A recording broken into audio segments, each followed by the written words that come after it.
Hello everyone, welcome to our channel Tech Thrust. इस video के माध्यम से हम देखेंगे आरआरबी टेक्नीशियन ग्रेड 3 का प्रैक्टिस सेट देखेंगे हम। आज का सेट हो जाएगा मेरा 8 नंबर। जितने भी स्टूडेंट जो आरआरबी टेक्नीशियन के एग्ज़ाम देने वाले हैं उनका जो है एडमिट कार्ड दे दिया गया है। एडमिट कार्ड नहीं है, भी सिटी इंटीमेशन जो दे दिया गया है। और सिटी इंटीमेशन दिया गया है किसको, तो 19 तारीख वाले को और 20 तारीख वाले को, और उसमें जो है 23 तारीख वाले को। तो 19 तारीख वाले ग्रेड 3 वाले का एग्ज़ाम जो है 23 तारीख के किसी शिफ्ट में हो सकता है। ऐसे ग्रेड 1 का एग्ज़ाम जो है 19 और 20 को होने वाला है। और 20 तारीख वाला का एग्ज़ाम जो है ग्रेड 3 वाला और ग्रेड 3 20 तारीख को होगा। और 23 तारीख वाला जो है सिटी इंटीमेशन दे दिया गया है। और रिमेनिंग एग्ज़ाम जो हो जाएगा आपका 14 तारीख की, कहने का मतलब कि 14 तारीख को जो है आपका जो है सिटी इंटीमेशन दे दिया जाएगा A to Z एग्ज़ाम वाले को। और इसी में जो है आपको बताते हैं कि ये सेट नंबर हो जाएगा, आज का सेट नंबर हो जाएगा 8। इसमें जो टोटल नंबर ऑफ सेट जो है 25 है, इसको पूरा सेट को कवर करा लिया जाएगा जैसे कि ALP का सेट को कराया गया था। इसमें टोटल क्वेश्चन जो है 100 क्वेश्चन है, जिसमें से आपको देखने को मिलेगा 50 क्वेश्चन आपको GK GS से देखने को मिलेगा और 50 क्वेश्चन आपका मैथ और रीजनिंग से देखने को मिलेगा। तो 50 क्वेश्चन में जो GK और GS में देखेंगे तो 40 नंबर आपका जो हो जाएगा साइंस से हो जाएगा और 10 नंबर जो हो जाएगा आपका जनरल अवेयरनेस से हो जाएगा। तो देखिए, इस वीडियो को देखना ना भूलें क्योंकि बहुत ही इंपॉर्टेंट वीडियो है और इससे जो है क्वेश्चन बनने की संभावना ज़्यादा होती है। ये जो है प्लेटफॉर्म बुक रुक्मिणी प्रकाशन से है। फर्स्ट क्वेश्चन देखते हैं हम इसमें कि उड़ीसा के कोरापुट जिले के कहाँ के, तो उड़ीसा के कोरापुट जिले के पंचपटमाली, इसका नाम याद रखिएगा कि पंचपटमाली में किस खनिज के विशाल भंडार मौजूद है। तो देखिए, इसमें जो हो जाएगा किस खनिज के विशाल भंडार मौजूद है, तो इसका आंसर हो जाएगा बॉक्साइट। और इंडिया में सबसे ज़्यादा बॉक्साइट जो कहाँ में होती है, तो इंडिया में सबसे ज़्यादा बॉक्साइट होती है आपका उड़ीसा में सबसे ज़्यादा बॉक्साइट होती है। ये जो है एल्युमिनियम का अयस्क हो जाएगा बॉक्साइट, जो कि इससे एल्युमिनियम प्राप्त किया जाता है। और देखते हैं कि कहाँ में जो है आपको जो है कहाँ में कौन से राज्य में जो है बॉक्साइट पाया जाता है। तो आपको देखिए, उड़ीसा में पाया जाता है, गुजरात में पाया जाता है, झारखंड में पाया जाता है, आंध्र प्रदेश में पाया जाता है, महाराष्ट्र में पाया जाता है, राजस्थान में पाया जाता है। ये सभी स्टेट में जो है बॉक्साइट पाया जाता है। और देखते हैं कि एल्युमिनियम की प्राप्ति लौह भस्मों के रूप में होती है, जिसमें मुख्यतः बॉक्साइट, डायस्फोरा, गिरबाइट पाए जाते हैं। और ये सभी जो है लेटेराइट मिट्टी से पाए जाते हैं। ये सभी लेटेराइट प्रकार के होते हैं, जिसमें लाल और पीला लौहंश अधिक मात्रा में होता है। एल्युमिनियम आपको बता चुके कि एल्युमिनियम जो है बॉक्साइट का एल्युमिनियम का मुख्य अयस्क कौन सा है, बॉक्साइट हो जाएगा। भारत में बॉक्साइट कोरापुट में पाया जाता है, कालाहांडी में पाया जाता है। देखिए, इसका नाम याद कीजिएगा क्योंकि देखिए जैसे ही हम पंचपटमाली को नाम याद करना है, जो पंचपटमाली का नाम जो है उड़ीसा में पाया जाता है। इसी तरह से जो है और आपको क्षेत्र मिलेगा। तो जो हम क्षेत्र बोल रहे हैं उसका नाम याद कीजिएगा। कोरापुट, कालाहांडी, संबलपुर, सरगुजा, दुर्ग, बिलासपुर, सहडोला, बालाघाट, जबलपुर, सौराष्ट्र क्षेत्र के धांगखाड़ी, खेड़ा, बड़ोदरा, रजपीपला, पुणे, सतारा, कोल्हापुर, कोलाबा, थाने, रत्नागिरी, कर्नाटक और तमिलनाडु के पहाड़ी, बिहार के गया, मुंगेर आदि में भी पाए जाते हैं। कौन सा, तो बॉक्साइट का अयस्क पाए जाते हैं, मतलब एल्युमिनियम का अयस्क बॉक्साइट पाए जाते हैं। नेक्स्ट क्वेश्चन देखेंगे कि भारत में धूसर क्रांति का संबंध निम्न में से किससे है। तो देखिए, धूसर क्रांति कहने का मतलब ग्रे रिवॉल्यूशन किससे है, तो उर्वरक से जो हो जाएगा आपका ग्रे रिवॉल्यूशन हो जाएगा। और कच्चा तेल का होता है आपका ब्लैक रिवॉल्यूशन, इसको बोलते हैं काला रिवॉल्यूशन, काला क्रांति। ब्लैक रिवॉल्यूशन हो जाएगा आपका प्राकृतिक तेल कच्चा से हो जाएगा। तो ऑप्शन नंबर ए जो हो जाएगा 2 का सही हो जाएगा। नेक्स्ट क्वेश्चन देखते हैं हम। इसमें क्वेश्चन नंबर हो जाएगा हमारा 8 नंबर क्वेश्चन। 8 नंबर क्वेश्चन क्या बोलना चाह रहा है कि देखिए, एक प्रकाश किरण जो है संघन माध्यम से विरल माध्यम में प्रवेश करती है। तो देखिए, कौन सा माध्यम में, संघन माध्यम से विरल माध्यम में प्रवेश करती है। इसका विरल माध्यम में वेग इसके संघन माध्यम में वेग का दुगना हो जाता है। पूर्ण आंतरिक परावर्तन के लिए आपतन कोण होना चाहिए। तो देखिए, इसका जो है पूर्ण आंतरिक परावर्तन के लिए बोला जाता है। देखिए, एक म्यू इक्वल टू होता है sine i by sine r होता है। तो देखिए, sine i by sine r बोला गया है।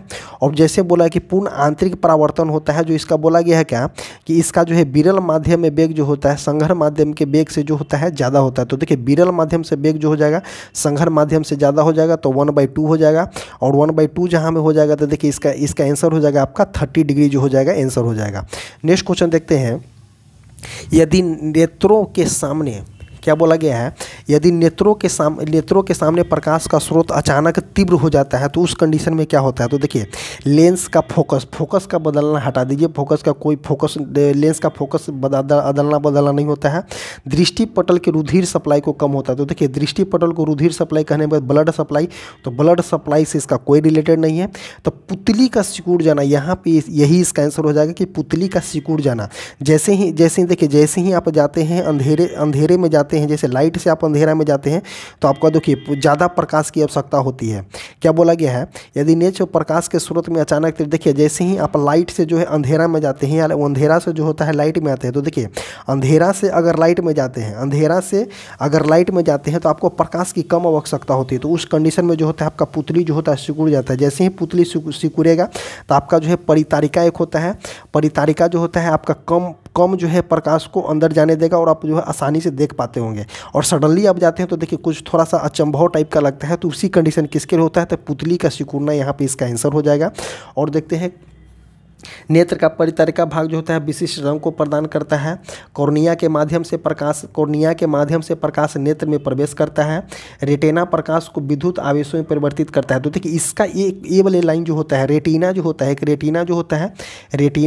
है प्रकाश को जो है विद्युत आवेश में परिवर्तित करता है, जो दृढ़ तंत्रिकाओं के माध्यम से मस्तिष्क में भेज देता है। तो मस्तिष्क देखिए बॉडी के 2 शरीर जो होता है, बॉडी के 2 शरीर कौन कौन से हैं, तो बॉडी के 2 शरीर एक हो जाएगा आपका ब्रेन और एक हो जाएगा हार्ट, जो कि विद्युत क्षेत्र से संबंधित होता है, इसमें विद्युत आवेश से संबंधित होता है।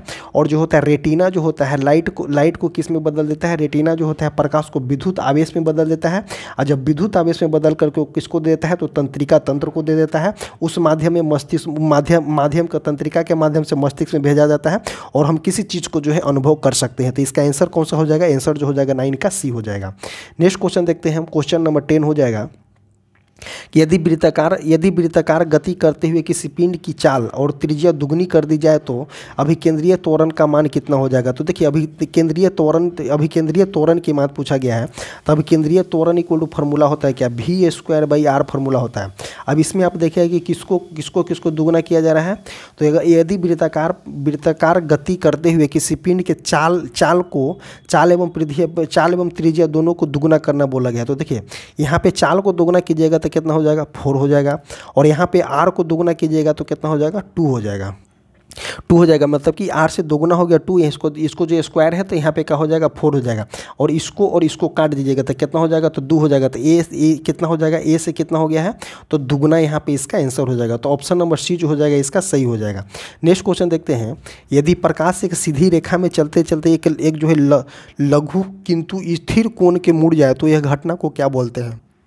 देखिए प्रकाश सीधी रेखा से चल रही है तो कभी इधर मुड़ जाती है, कभी इधर मुड़ जाती है, कभी इधर मुड़ जाती है। तो उस कंडीशन में क्या होता है कि यदि किसी जो होता है प्रकाश के जो है सीधी रेखा में गमन कर रही है तो उस कंडीशन में क्या होता है, किंतु क्या बोला है, चलते चलते किसी लघु पथ में कोण के अनुसार मुड़ जाता है। तो देखिए प्रकाश के परावर्तन भी हो जाएगा इसका आंसर, अपवर्तन भी हो जाएगा, विवर्तन भी हो जाएगा, व्यक्तिकरण भी हो जाएगा, प्रकीर्णन भी हो जाएगा। देखिए प्रकाशें मुड़ रही इधर उधर बोला गया है, किसी कोण के अनुसार जो है मुड़ रही है, तो इसमें जो है A to Z कंडीशन हो जाएगा। तो इसका आंसर कौन सा हो जाएगा, उपयुक्त में से कोई नहीं हो जाएगा। ऐसे तो ये तीनों हो जाएगा लेकिन दिया नहीं हो, ऑल ऑफ द अबव नहीं दिया गया है। तो ऑप्शन नंबर डी जो हो जाएगा इसका सही हो जाएगा। नेक्स्ट क्वेश्चन देखते हैं कि किसी दिए गए चालक की प्रतिरोधकता निर्भर करती है। तो देखिए किसी दिए गए चालक की प्रतिरोधकता किस पे निर्भर करती है। तो देखिए प्रतिरोध का एक फॉर्मूला होता है R equal to rho into L by A. जब R equal to rho into L by A होता है, इसको याद कीजिएगा। इस जो है फॉर्मूला के ऊपर बहुत सारे क्वेश्चन रेलवे में देखने को मिले हैं। तो देखिए किसी दिए गए चालक की प्रतिरोधकता पर निर्भर करती है। तो देखिए प्रतिरोधकता कौन सा हो जाएगा, ए हो जाएगा प्रतिरोधकता, ए हो जाएगा आपका प्रतिरोध हो जाएगा। रो यहाँ पे प्रतिरोधकता इंडिकेट कर रही है और यहाँ पे आर जो है प्रतिरोध इंडिकेट कर रहा है। तो क्या बोला गया है कि प्रतिरोध निर्भर करता है। तो देखिए इसमें आप याद कीजिएगा प्रतिरोधकता जो है टेम्परेचर पे, तापमान पे और जो है उसके प्रकृति पे निर्भर करती है। यहाँ एल और ए दिया गया है बट इस पे नहीं जाइएगा। डायरेक्ट क्वेश्चन अगर पूछा जाए कि प्रतिरोध जो है किस पे निर्भर करती है तो एल और ए दोनों पे आ जाएगा। बट यहाँ पे अगर बोला गया है कि प्रतिरोधकता के बारे में पूछा गया है तो डायरेक्ट हम बोले कि तापमान और उसके प्रकृति पे प्रतिरोधकता जो है निर्भर करती है। नेक्स्ट क्वेश्चन देखते हैं 13 नंबर, जियो स्टेशनरी उपग्रह अनुमानतः किस ऊंचाई पर होते हैं। तो देखिए जियो स्टेशनरी उपग्रह की ऊंचाई बोला गया है कितना, तो यहाँ पे आंसर हो जाएगा आपका 35,000। इसका एग्जैक्ट होता है 35,758। इसका एग्जैक्ट जो होता है आपका, एग्जैक्ट की बात करते हैं तो 35,786 होता है। ऐसे आपको कभी कभी जो है इसमें, कभी कभी इस कंडीशन में जो है आपका 36,000 भी दे दिया जाता है, तो इसको ध्यान दीजिएगा। इस कंडीशन को ऑप्शन नंबर बी जो हो जाएगा इसका सही हो जाएगा।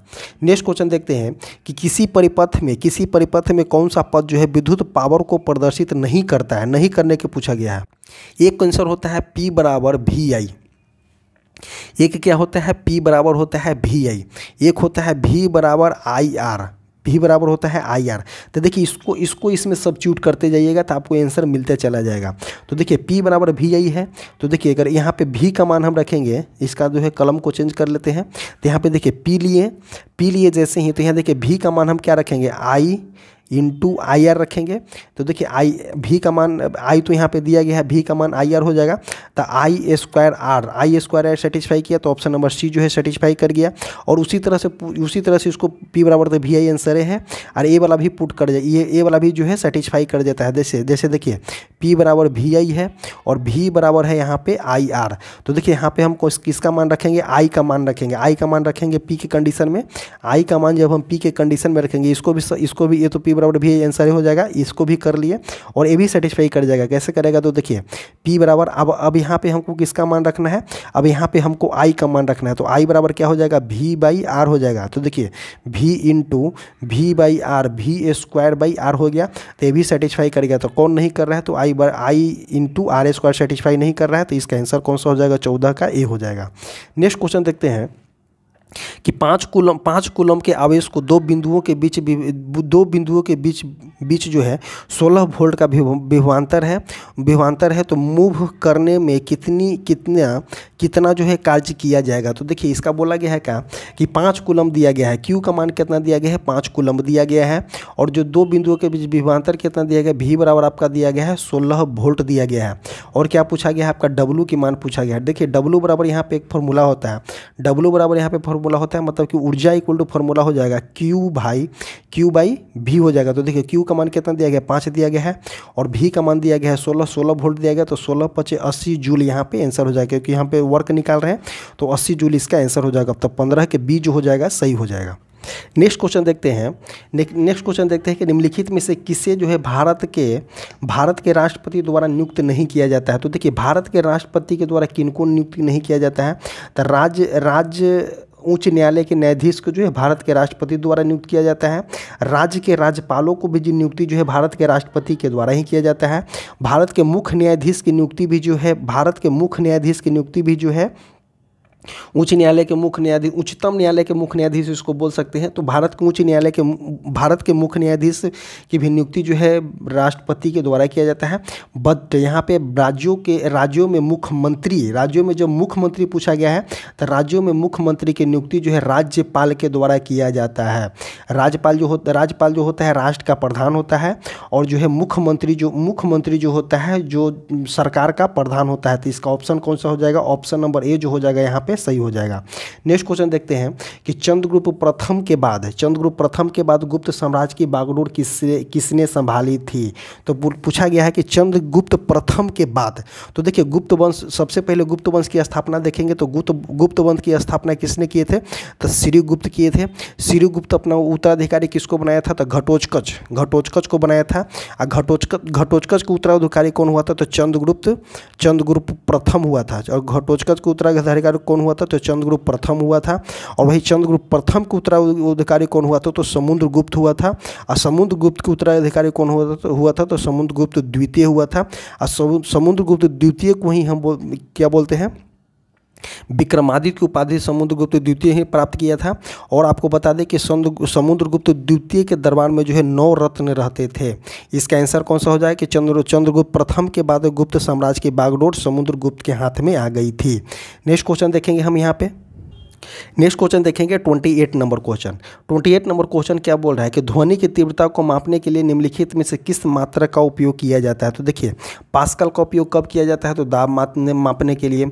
जूल का उपयोग कब किया जाता है तो देखिए, जूल जो है वर्कडन को मापने के लिए, वर्कडन के मात्रक जूल हो जाएगा।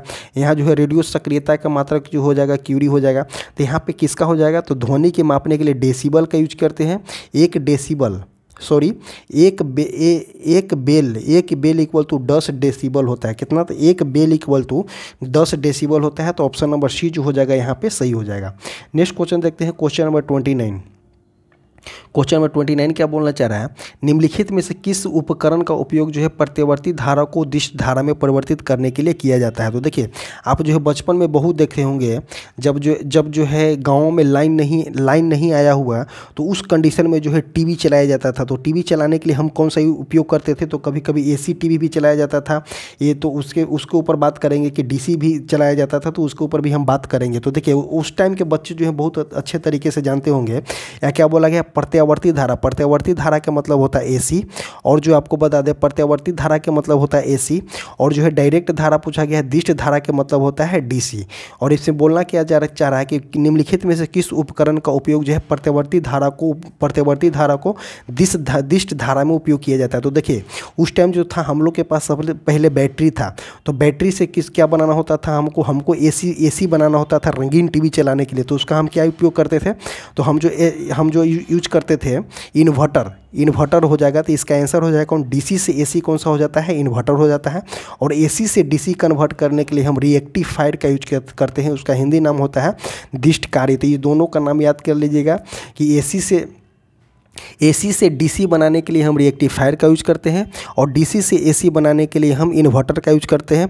आज भी बड़े बड़े घरों में देखते हैं लाइन कटने के बाद जो है पंखा चलाया जाता है, पंखा चलता है, लाइट जलता है। तो किसके माध्यम से जलता है तो इन्वर्टर के माध्यम से ही जलता है, जो डीसी को एसी में कन्वर्ट कर देता है।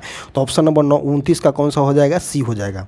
नेक्स्ट क्वेश्चन देखेंगे, संक्षारण में 6 परिमाण स्वरूप धातु जो है इनमें से कौन सा परिवर्तित नहीं होती है। तो देखिए, जो धातु जो है ऑक्साइड में परिवर्तित हो जाएगा, हाइड्रोक्साइड में हो जाएगा।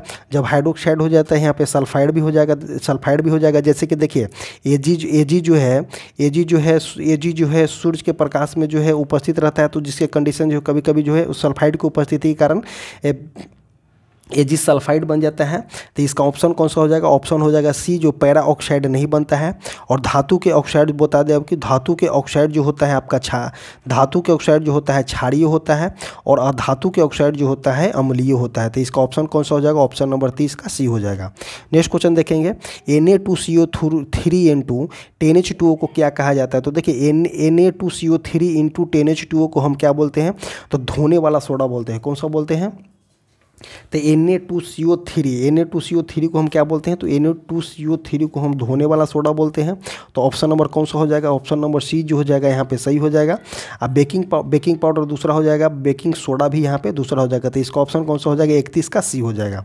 नेक्स्ट क्वेश्चन देखेंगे, कौन सी धातु जो है जर्मन सिल्वर का हिस्सा होता है। तो देखिए, कौन सी धातु पूछा गया है कि जर्मन सिल्वर का हिस्सा होता है। तो देखिए, जर्मन सिल्वर का मुख्य हिस्सा जो होता है सीयू होता है। सीयू हो जाएगा, जेडेन हो जाएगा, यहाँ पे निकेल हो जाएगा। तो देखिए, यहाँ पे ना सीयू दिया गया है ना जेडेन दिया गया है, आपका जो है निकेल दिया गया है। बट एज देखिए, आपको देखिए एल्युमिनियम जो है यहाँ पे हो सकता है क्योंकि इतना मात्रा में होता है। और एंटीमनी भी एसबी जो हो सकता है यहाँ पे हो सकता है, बट पीबी जो है यहाँ पे नहीं हो जाएगा। शीशा जो होता है जर्मन सिल्वर में सिल्वर नहीं, जर्मन सिल्वर में जो है आपका शीशा नहीं होगा। तो ऑप्शन नंबर बी जो हो जाएगा यहाँ पे सही हो जाएगा। कौन सी क्या पूछा गया है कि कौन सी धातु जो है जर्मन सिल्वर का हिस्सा है। तो सॉरी, जर्मन सिल्वर का हिस्सा कौन सा हो जाएगा, निकेल हो जाएगा। तो सीयू हो जाता है, निकेल हो जाता है। उसके बाद क्या बोले थे, सीयू निकेल और जेडेन थे। देखिए, इसमें निकेल दिया गया है, ऑप्शन नंबर सी जो हो जाएगा सही हो जाएगा। इसको जो हम सिक्का धातु भी बोलते हैं। तो देखिए, इससे जो है सिक्का भी बनाया जाता है। इसका कलर जो होता है व्हाइट टाइप का होता है। नेक्स्ट क्वेश्चन देखेंगे कि प्रदीप्त ट्यूब में प्रायः किस पदार्थ का उपयोग किया जाता है। तो देखिए, प्रदीप्त ट्यूब बोला गया, जो ट्यूब लाइट होता है उसमें प्रायः है किसका उपयोग किया जाता है, तब मरकरी वाष्प तथा आर्गन का उपयोग किया जाता है। तो ऑप्शन नंबर ए जो हो जाएगा सही हो जाएगा। नेक्स्ट क्वेश्चन देखते हैं, क्वेश्चन नंबर 34। किसी द्रव का दूसरे द्रव में फैलने के लिए कौन सा शब्द का यूज किया जाता है। तो देखिए द्रव का जो है दूसरे द्रव में फैलने के लिए हम किसका यूज करते हैं, तो प्रयास का यूज किया जाता है। ऑप्शन नंबर सी जो हो जाएगा यहाँ पे सही हो जाएगा। नेक्स्ट क्वेश्चन देखते हैं, निम्नलिखित में से कौन सा तत्व जो है आसानी से इलेक्ट्रॉन मुक्त कर देता है। तो देखिए इलेक्ट्रॉन मुक्त करने के लिए जो होता है, देखिए सोडियम का कितना है, तो सोडियम का आपका 11 हो जाएगा। और जो होता है आपका कैल्शियम का कितना हो जाएगा, कैल्शियम का 20 हो जाएगा परमाणु संख्या। मैग्नीशियम का कितना हो जाएगा, तो 12 हो जाएगा। तो देखिए इसका इलेक्ट्रॉनिक विन्यास कीजिए, तो इसका 2 8 और 1 हो जाएगा, 2 8 और 2 8 8 और 16 16 2 18 2 20 हो जाएगा। इसका हो जाएगा कितना, 2 8 और 2 हो जाएगा। तो देखिए जिसके ब्राह्मण कक्षा में जो है सबसे कम इलेक्ट्रॉन हो जाएगा, सबसे कम इलेक्ट्रॉन होगा वो सबसे आसानी से जो है मुक्त करने के लिए संभावित रहेगा। तो ऑप्शन नंबर ए जो हो जाएगा सोडियम वाला जो ये सही हो जाएगा। और इसको हम किसको बोलते हैं, तो इसको हम क्षार धातु भी, अल्कली मेटल भी इसको बोला जाता है, क्षार धातु भी बोला जाता है। जो ग्रुप ए का तत्व जो है वो सभी जो है आपका क्षार धातु के अंतर्गत आता है। तो ऑप्शन नंबर 35 का ए हो जाएगा जो सही हो जाएगा। नेक्स्ट क्वेश्चन देखते हैं, क्वेश्चन नंबर 41। क्वेश्चन नंबर 41 क्या बोलना चाह रहा है कि भारत की इनमें से कौन सी नदी जो है पूर्व से पश्चिम की ओर बहती है। तो देखिए भारत का इनकेस अगर आप मैप बनाइएगा तो यहाँ पे मान लीजिए कि एमपी है। तो देखिए एमपी के अमरकंटक से निकलता है कौन सा, नर्मदा नदी। एमपी के अमरकंटक से नर्मदा नदी और ताप्ती नदी जो है भ्रंश घाटी से होते हुए जो है ज्वारनद बनाती है। और जो पश्चिम दिशा, कहने का मतलब पश्चिम करने का मतलब गुजरात के आसपास में जो है ये गुजरात के में ही गिरती है कौन सा, नर्मदा नदी। इसका ऑप्शन कौन सा हो जाएगा, सी हो जाएगा। महानदी के तट पर जो है कटक शहर बसा हुआ है। और तुंगभद्रा जो है तुंग और भद्रा नदी से बन करके तुंगभद्रा बन गया है। और गोदावरी जो हो जाएगा प्रायद्वीपीय भारत की सबसे लंबी नदी हो जाएगा, जिसकी जो है 1465 किलोमीटर आपका जो है आंसर हो जाएगा इसमें। तो इसका आंसर हो जाएगा 41 का जो हो जाएगा सी हो जाएगा। नेक्स्ट क्वेश्चन देखते हैं, निम्नलिखित में से कौन सा बंदरगाह जो है भारत के पूर्वी तट पर स्थित है। तो देखिए पूर्वी तट की बात किया गया है, तो वंस अगेन मैप को देख लेते हैं। जो पूर्वी तट पूछा गया है तो मैप को देखेंगे तो हमारा जो है साउथ साइड वाला पार्ट नहीं आता है जो समुद्र से लगा हुआ है। तो देखिए कोची पूछा गया है, तो कोची कहाँ में हो जाएगा, तो देखिए कोची यहाँ पे आप ले लीजिए कोची को आप यहाँ पे लीजिए तो केरला हो जाएगा, कोची हो जाएगा। नहाबसोब कहाँ में है, तो महाराष्ट्र में हो जाएगा आपका नहाबसोब, महाराष्ट्र में। तूतीकोरिन, तो देखिए ऑप्शन नंबर सी जो हो जाएगा इसका आंसर हो जाएगा। तूतीकोरिन कहाँ में है, तमिलनाडु में तूतीकोरिन हो जाएगा। कांडला बंदरगाह जो है आपका गुजरात में हो जाएगा, कांडला बंदरगाह। तो इसका ऑप्शन कौन सा हो जाएगा कि पूर्वी भारत, तो देखिए ए हो जाएगा आपका अकॉर्डिंग टू मैप। चलिएगा अकॉर्डिंग टू मैप, तो मैप के अनुसार जो हो जाएगा, ये नॉर्थ हो जाएगा, ये साउथ हो जाएगा, ये ईस्ट हो जाएगा और ये वेस्ट हो जाएगा। तो कौन सा पूछा गया, पूर्वी भारत के पास पूछा गया है कि पूर्वी भारत में कौन सा नदी हो जाएगा। तो देखिए नदी नहीं बंदरगाह, तो तमिलनाडु में आपका तूतीकोरिन बंदरगाह है। तो ऑप्शन नंबर सी जो हो जाएगा इसका सही हो जाएगा।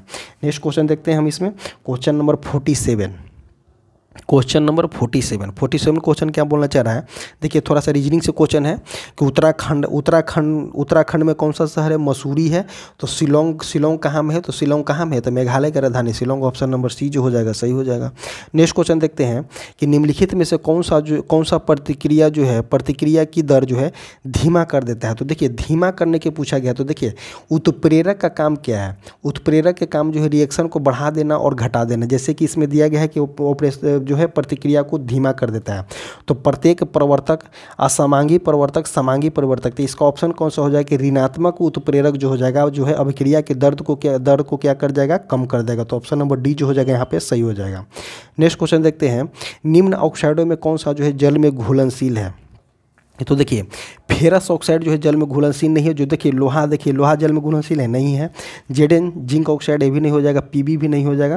तो इसका आंसर कौन सा हो जाएगा, कैल्शियम ऑक्साइड जो हो जाएगा आपका जल में घुला हो जाएगा। तो ऑप्शन नंबर 49 का ए हो जाएगा। नेक्स्ट क्वेश्चन देखते हैं, नेक्स्ट क्वेश्चन 50 नंबर क्वेश्चन कि नीला थोथा का रासायनिक नाम क्या है। तो देखिए नीला थोथा क्या, CuSO4 इंटू 5H2O। नीला थोथा का रासायनिक नाम हो जाएगा आपका CuSO4 × 5H2O, जो कि कॉपर सल्फेट हम इसको बोलते हैं। और नीला थोथा का रासायनिक नाम हो जाएगा CuSO4 × 5H2O। और एल्युमिनियम तो आप जान ही रहते, Al हो जाएगा, आर्गन Ar हो जाएगा। अब पोटेशियम नाइट्रेट का, तो पोटेशियम नाइट्रेट का हो जाता है आपका KNO3, पोटेशियम नाइट्रेट का हो जाएगा आपका KNO3। तो ऑप्शन नंबर डी जो हो जाएगा, ऑप्शन नंबर ए जो हो जाएगा आपका सही हो जाएगा। नेक्स्ट क्वेश्चन देखते हैं। वायु के संपर्क में आने के कुछ समय बाद चांदी के गहने काले पड़ जाते हैं, तो ऐसा किस लिए होता है? तो देखते हैं इसको हम। चांदी वायु में मौजूद कार्बन के साथ अभिक्रिया करके बिल्कुल गलत हो जाएगा। चांदी वायु में मौजूद नाइट्रोजन के साथ अभिक्रिया करके ये भी गलत हो जाएगा।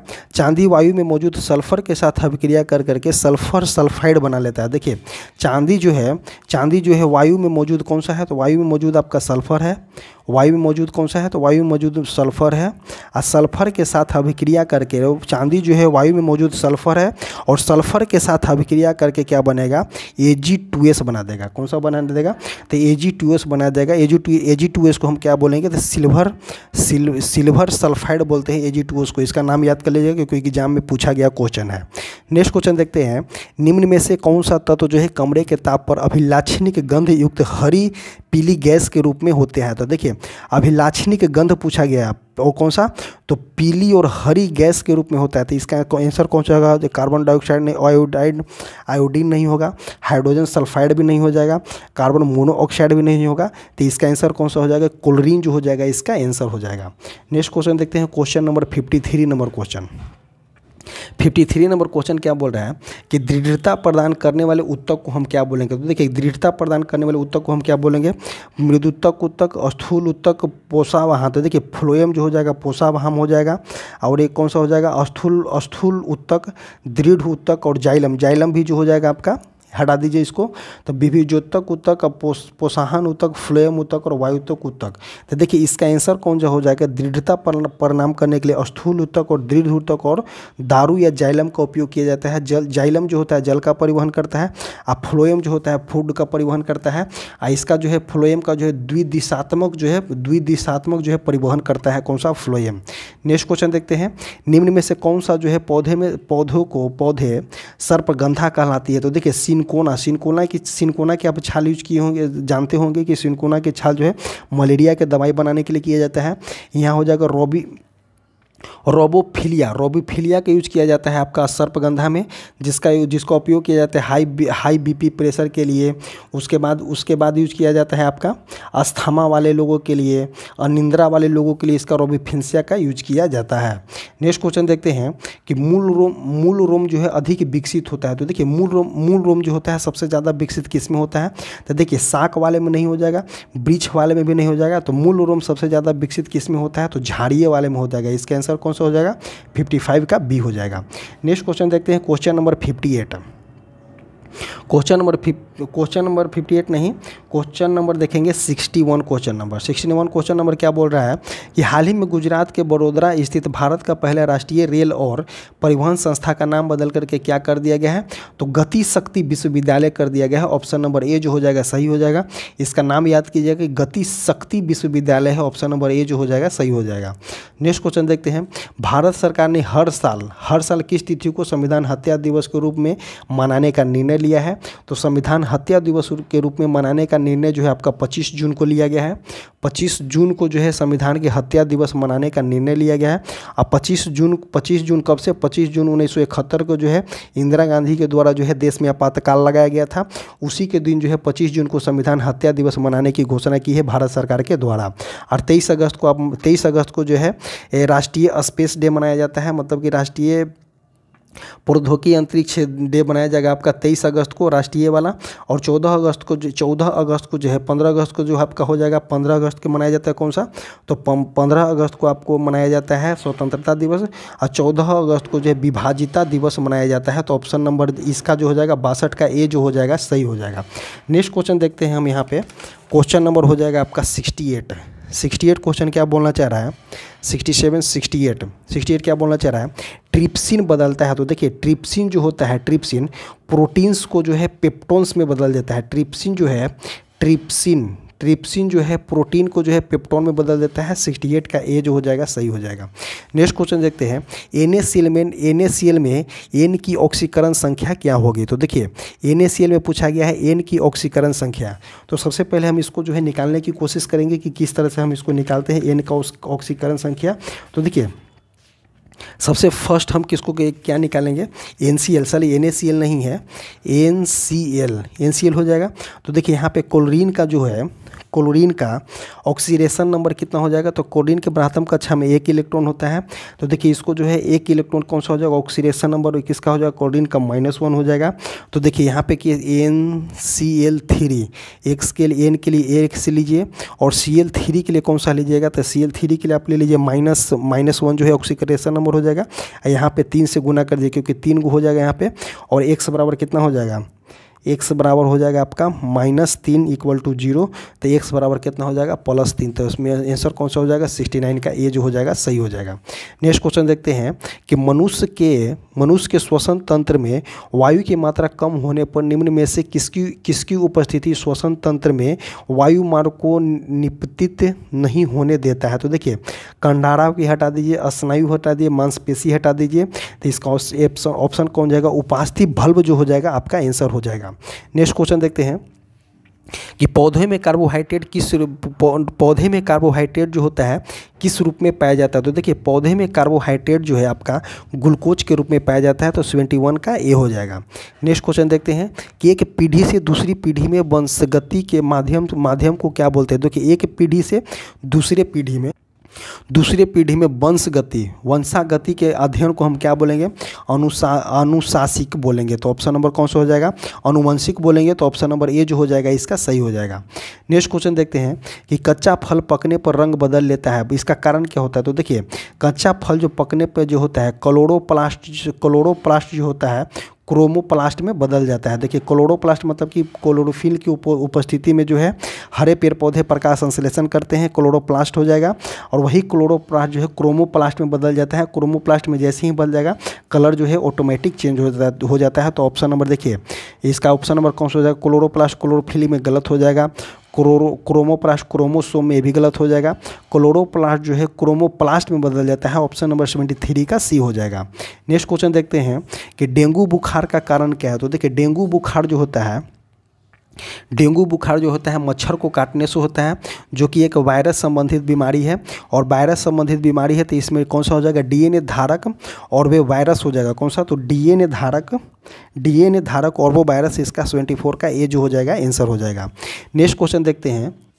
नेक्स्ट क्वेश्चन यहाँ पे ब्रेसिका क्रम्पेस्टिया निम्नलिखित में से किस पौधे का वानस्पतिक नाम है। तो ब्रेसिका क्रम्पेस्टिया जो है सरसों का नाम दिया गया है। मक्का का हो जाता है आपका जियो जो सिनेमा आप खूब देख रहे हैं कि जियो चल रहा है, जियो मोबाइल चल रहा है, जियो टावर चल रहा है, तो वही जियो मेज जो हो जाएगा आपका मक्का का हो जाएगा। और समान गेहूँ का बोलते हैं हम, समान गेहूँ पर ट्रिटिकम सटाइवा बोला जाता है। ट्रिटिकम सटाइवा जो होता है समान गेहूँ को बोला जाता है। और सरसों का बोला जाता है ब्रेसिका क्रम्पेस्टिया। ये जो है ग्रुप डी में पूछा गया क्वेश्चन है और रेलवे में खास करके ये तीनों क्वेश्चन जो है पूछा गया क्वेश्चन है। नेक्स्ट क्वेश्चन देखेंगे, क्वेश्चन नंबर 81 क्या बोलना चाह रहा है कि भारत पेरिस ओलंपिक खेल 2024 में भाग लेने वाले भारतीय खिलाड़ी कौन सा, भारतीय खिलाड़ी ने प्रोत्साहन के लिए कौन सा पहल शुरू किया गया। तो देखिए भारतीय खिलाड़ी को प्रोत्साहन करने के लिए कौन सा पहल शुरू किया गया, तो लेट्स मूव इंडिया का पहल शुरू किया गया है। नेक्स्ट क्वेश्चन देखेंगे हम यहाँ पे, वर्तमान में नेशनल ग्रीन ट्रिब्यूनल के अध्यक्ष कौन है। तो देखिए नेशनल ग्रीन ट्रिब्यूनल मतलब कि एनजीटी के अध्यक्ष कब है, तो एनजीटी की स्थापना जो है 2010 में किया गया था। और इसका जो है सबसे पहला अध्यक्ष जो थे लोकेश्वर सिंह पंता जो है पहला अध्यक्ष थे। और एट प्रेजेंट अध्यक्ष कौन है, तो प्रकाश श्रीवास्तव जो है एट प्रेजेंट अध्यक्ष थे। नेक्स्ट क्वेश्चन देखते हैं हम यहाँ पे, तो नेक्स्ट क्वेश्चन हो जाएगा आपका 68 नंबर क्वेश्चन। 68 नंबर क्वेश्चन क्या बोलना चाह रहा है, 68 नंबर 88 सॉरी 88 नंबर क्वेश्चन कि चल जड़ों द्वारा दो हड्डियों के बीच पाए जाने वाले स्नेहन द्रव मतलब कि ल्यूब्रिकेंट एंटिंग फ्लूइड ल्यूब्रिकेटिंग फ्लूइड का नाम क्या है? तो देखिए स्नेहक द्रव किया जाता है। जैसे आपको बता दें कि दो हड्डियों को जोड़ने वाले के बीच में जो होता है एक द्रव होता है, उस द्रव को जो हम क्या बोलते हैं, उस द्रव को हम क्या बोलते हैं? तो साइनोवियल लिक्विड बोला जाता है। साइनोवियल फ्लूइड यहाँ पे बोला गया है। और अगर साइनोवियल लिक्विड जो होता है जड़ों पे कम हो जाएगा तो उस कंडीशन में जो है आपका गेठिया रोग हो जाता है। देखिए साइनोवियल लिक्विड जो होता है कम होता है तो उस कंडीशन में गेठिया रोग हो जाएगा। तो जैसे ही आप हाथ पाँव को मोड़िएगा तो आपको दर्द करेगा, क्योंकि वहाँ पे फ्रिक्शन नहीं हो, वहाँ पे जो है आपको लुब्रिकेंट नहीं है। लुब्रिकेंट नहीं होने की वजह से जो वहाँ पे फ्रिक्शन काम कर रहा है। जब फिजिक्स थोड़ा सा जाइए कि वहाँ जो है लुब्रिकेंट ना होने की वजह से थोड़ा सा फ्रिक्शन काम कर रहा है। और फ्रिक्शन जो होता है दो पदार्थों के बीच में, अगर मान ले दो ठोस के बीच में अगर कुछ लिक्विड लगा दिया जाए तो फ्रिक्शन को रिड्यूस करने के लिए यहाँ पे साइनोवियल लिक्विड का यूज किया गया है, यूज होता है, सॉरी किया गया नहीं तो प्राकृतिक चीज़ है। नेक्स्ट क्वेश्चन 89 नंबर क्वेश्चन, निम्नलिखित में से कौन सा प्रमुख जो है महिला सेक्स हार्मोन है? तो देखिए क्रेमोटिन जो है महिला सेक्स हार्मोन नहीं है, न्यूक्लियोन्स जो है महिला सेक्स हार्मोन नहीं है। तो यहाँ पे महिला सेक्स हार्मोन की बात करते हैं तो एस्ट्रोजन जो हो जाएगा आपका फीमेल सेक्स हार्मोन हो जाएगा, हार्मोन हो जाएगा। यहाँ पे डी जो हो जाएगा टेस्टोरेन हार्मोन जो हो जाएगा आपका, टेस्टोरेन हार्मोन जो हो जाएगा आपका मेल हार्मोन हो जाएगा। तो ऑप्शन नंबर कौन सा हो जाएगा? सी जो हो जाएगा सही हो जाएगा। नेक्स्ट क्वेश्चन देखते हैं हम यहाँ पे क्या बोला गया है। एक जो है यहाँ पे दिया गया है कि 12 न्यूटन बल का एक पिंड जो है 2 मीटर विस्थापन करके 12 जूल कार्य करता है। बल जो आ रहा है विस्थापन के साथ कौन का कार्य करता है? तो देखिए यहाँ पे कौन निकालना है। तो देखिए एक फार्मूला होता है W बराबर FS cos थीटा। कौन सा होता है? W बराबर FS cos थीटा। और जब यहाँ पे हम इसको सब्स्टिट्यूट करेंगे तो देखिए कितना दिया गया, 12 न्यूटन दिया गया है, 12 न्यूटन बल दे दिया गया है। सॉरी यहाँ पे क्या दिया गया है? 24 जो है 12 न्यूटन बल के साथ जो है पिंड की विस्थापन 2 मीटर दिया गया है और 12 जूल यहाँ पे दिया गया है। देखिए 12 जूल दिया गया है और देखिए कितना दिया, 12 न्यूटन बल दिया गया है और 2 मीटर जो है विस्थापन, एस जो है विस्थापन हो जाएगा, यहाँ पे कॉस थीटा हो जाएगा। तो देखिए कॉस थीटा का मान निकालना है हमें। तो देखिए 12 से 12 कट गया तो कितना हो जाएगा, यहाँ पे जाएगा तो कौन सा हो जाएगा, 12 से 12 कट जाएगा तो कॉस थीटा का मान निकालना है हमके। यहाँ पे 1 हो जाएगा तो 1/2 हो जाएगा कॉस थीटा। कॉस थीटा में जो कॉस थीटा में है कॉस 60 डिग्री के मान जो होता है आपका 1/2 होता है। तो ऑप्शन नंबर कौन सा हो जाएगा, 90 का ए हो जाएगा। नेक्स्ट क्वेश्चन देखते हैं कि दो सवित्र द्विभुजों की आवृत्तियां क्रमशः 128 HZ और 384 HZ है। इसके द्वारा हवा में विस्थापन ध्वनियों के तरंगदैर्ध्यों की अनुपात ज्ञात करना है। तो थोड़ा सा मैथमेटिक्स जाते हैं। V बराबर क्या होता है, एन लेमडा होता है। तो देखिए जब V बराबर एन लेमडा है और यहाँ पे क्या दिया गया है आपका जो है आवृत्ति का अनुपात दिया गया है और पूछा गया है क्या कि तरंगदैर्ध्य का अनुपात पूछा गया। तो यहाँ पे तरंगदैर्ध्य का अनुपात पूछा गया है तो यहाँ पे भी क्या हो जाएगा, कांस्टेंट हो जाएगा। तो देखिए ये जब n जो यहाँ पे दिया गया है, यहाँ पे N1 और N2 दिया गया है, तो जब N1 और N2 दिया गया है तो यहाँ पे क्या निकालना है, लेमडा निकालना है। तो ये दोनों के जो हो जाएगा, ये दोनों के अपोजिट कर दीजिए। तो यहाँ पे दोनों के अपोजिट कीजिए तो दोनों को अपोजिट कीजिए कितना हो जाएगा, 384:128। थोड़ा सा मैथमेटिक्स से इसको काटेगा तो 3:1 में कट जाएगा। तो ऑप्शन नंबर ए जो हो जाएगा 91 का सही हो जाएगा। नेक्स्ट क्वेश्चन देखते हैं कि पृथ्वी के सापेक्ष बलों का विभव 4 × 10⁶ वोल्ट है। बिजली की एक चमक में 100 मिलीसेकंड में पृथ्वी को 4 कूलम आवेश प्राप्त होता है। बिजली के टकराने की शक्ति ज्ञात कीजिए। तो देखिए इसका 2 फार्मूला है। पहला फार्मूला हो जाएगा P बराबर W/T। तो देखिए इसमें P तो निकालना है हमको, W दिया हुआ नहीं है लेकिन टाइम हमको दिया गया है। तो W बराबर फार्मूला होता है आपका, W बराबर होता है यहाँ पे फार्मूला यहाँ पे QV। देखिए W बराबर QV फार्मूला होता है, पहले भी हम यूज कर चुके हैं कि W बराबर QV फार्मूला होता है। आगे बात करते हैं हम इसमें। तो देखिए W बराबर हम यहाँ पे निकालेंगे, W बराबर कितना दिया गया है, 2 द्रव्य W बराबर यहाँ पे W तो निकालना है हमें। तो Q बराबर कितना दिया गया है, तो Q बराबर देखिए 4 कूलम दिया गया तो 4 कूलम हो जाएगा और 4 × वोल्ट कितना दिया गया है, 4 × 10⁶ तो कितना हो जाएगा 16 × 10⁶ जूल हो जाएगा यहाँ पे। तो देखिए कितना निकल गया, W निकल गया। और W निकलने के कंडीशन में हम और क्या निकालेंगे, P बराबर W/T। तो W पे इसका मान रखिए तो 16 × 10⁶ हो जाएगा। और यहाँ पे देखिए कितना दिया गया है, 100 मिलीसेकंड दिया दिया गया है, तो 100 मिली सेकेंड को जो है आप सेकेंड में बदलिए, मिली सेकेंड है इसको सेकेंड में बदलिए, तो 10 टू दी पावर यहाँ पे कितना हो जाएगा 3 हो जाएगा, तो सेकेंड में आ जाएगा। तो इस कंडीशन में देखिए, जब इस कंडीशन में आ गया तो हम इसको देखते हैं, तो इसको कैलकुलेट करते हैं। तो देखिए नीचे में 2 जीरो है, 2 जीरो पॉजिटिव में है, 3 जीरो निगेटिव में है, तो हमारा कौन सा आंसर हो जाएगा, हमारा जो है एक निगेटिव में आ जाएगा। जब निगेटिव ऊपर जाकर के पॉजिटिव हो जाएगा तो 16 इंटू 10 टू दी पावर कितना हो जाएगा, 16 इंटू 10 टू दी पावर 7 हो जाएगा, क्योंकि ऊपर जाकर के पॉजिटिव में हो जाता है। यहाँ पे देखिए 2 जीरो है, यहाँ पे -3 जीरो है, तो इसको जो कैलकुलेट करेंगे तो जब बेस सेम होता है तो पावर क्या होता है, जुट जाता है। तो जब यहाँ पे देखिए बेस सेम है 10 टू दी पावर 2 हो जाएगा यहाँ पे, और यहाँ पे कितना हो जाएगा 10 टू दी पावर यहाँ पे 2 लीजिए और 10 टू दी पावर -3, तो घट कर कितना हो जाएगा -1 हो जाएगा। तो -1 ऊपर जाएगा तो क्या हो जाएगा, -1 ऊपर जाएगा तो कौन सा हो जाएगा, +1 हो जाएगा। तो 10 टू दी पावर कौन सा हो जाएगा 7 हो गया। जब 10 टू दी पावर 7 यहाँ पे हो गया, तो जब 10 टू दी पावर 7 हो गया तो देखिए 160 into 10 to the power 6, 10 to the power 6 क्या होता है, मेगा। एक मेगा जो होता है, एक मेगावाट बराबर क्या होता है 10 टू दी पावर 6। तो देखिए वो 160 मेगावाट यहाँ पे आंसर दिया गया है। तो ऑप्शन नंबर ए जो हो जाएगा सही हो जाएगा।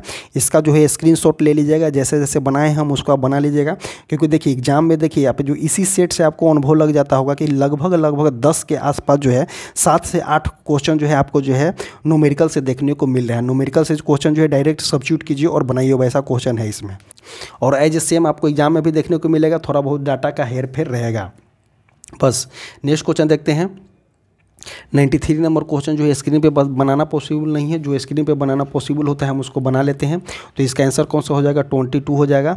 नेक्स्ट क्वेश्चन देखते हैं कि एक घंटे में 50 वोल्ट विभवांतर के से 960 कूलम आवेश को स्थानांतरित करने के लिए उत्पन्न ऊष्मा बताना है। मतलब कि इसमें भी जो है जूल को निकालना है। W बराबर क्या हो जाएगा, Q भी हो जाएगा।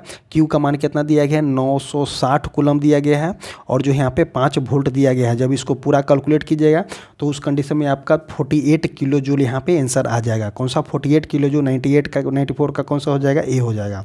नेक्स्ट क्वेश्चन देखते हैं, निम्नलिखित में से कौन सा समीकरण जो है ऊष्माक्षेपी अभिक्रिया है। देखिए कौन सा है, तो देखिए ए वाले नहीं हो जाएगा 1 नंबर, तो इसका कौन सा हो जाएगा, इसका हो जाएगा ए वाले जो हो जाएगा ऑप्शन नंबर 2 जो हो जाएगा इसका सही हो जाएगा। तो देखिए और सही कोड कौन सा है, ऑप्शन नंबर 2 जो हो जाएगा यहाँ पे सही हो जाएगा।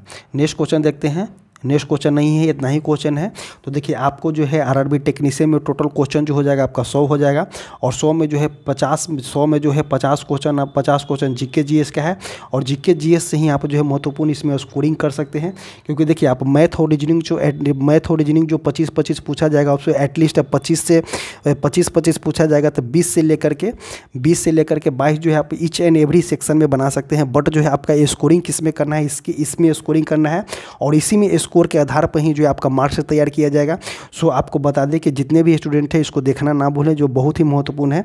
और आपको जो है जो न्यूमेरिकल से आपको कम से कम 5+ क्वेश्चन न्यूमेरिकल से देखने को मिलेगा। और जब 5+ क्वेश्चन जो न्यूमेरिकल से देखने को मिलेगा तो न्यूमेरिकल को देखना जरूरी समझे, और जो है फार्मूला बेस्ड न्यूमेरिकल रहता है, फार्मूला को याद करें, या सब्स्टिट्यूट कैसे करना है उसको एक बार प्रोसेस को समझ ले और आसानी से सब्स्टिट्यूट करें। इसी तरह से वीडियो समाप्त होता है। हमारा जो टेलीग्राम चैनल है आप उस टेलीग्राम चैनल से ज्वाइन कर लीजिए। ज्वाइन करने से आपको बेनिफिट होने वाला है, सो आपको उसको ज्वाइन कर लीजिए। और किसी भी कंडीशन में अगर आपको दिक्कत होती है तो वहाँ पे जो है व्हाट्सएप नंबर दिया गया है, व्हाट्सएप पे मैसेज भी आप कर सकते हैं। Thank you.